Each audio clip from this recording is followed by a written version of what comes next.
સૂત્ર તરીકે આપણે દર્શાવ્યું જ્યારે ચિરોડી એટલે કે જીપ્સમને કેટલા તાપમાને ગરમ કરીએ છીએ 373 કેલ્વિન તાપમાને ગરમ કરીએ છીએ ત્યારે એમાંથી શું બની જાય છે કેલ્શિયમ સલ્ફેટ હેમીહાઇડ્રેટ મતલબ 1/2 H2O બરોબર અને એ શું બને છે કોનું સૂત્ર છે તો આ સૂત્ર છે પ્લાસ્ટર ઓફ પેરિસનું કોનું છે પ્લાસ્ટર ઓફ પેરિસનું અને અહીંયા છે પ્લાસ્ટર ઓફ પેરિસના ઉપયોગો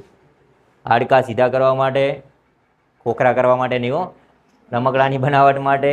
સજાવટની સામગ્રી માટે અને પછી પ્લાસ્ટર ઓફ પેરિસને ફરતી પાણી ઉમેરીએ એટલે પાછો શું બની જાય છે જીપ્સમ જેવો સખત પદાર્થ બની જાય છે આ પાવડર સ્વરૂપે હોય પ્લાસ્ટર ઓફ પેરિસ પાણી દૂર થઈ જાય એટલે પાવડર બની જાય પાવડરમાં પાણી ઉમેર્યું એટલે પાછું પ્લાસ્ટર પેલું સિમેન્ટ જેવું થઈ જાય છે રગડો બની જાય એવું બની જાય છે બરોબર અને પછી થોડાક સમય પછી સુકાઈ જાય એટલે ઘન સ્વરૂપ થઈ જાય ઓકે તો આ રીતે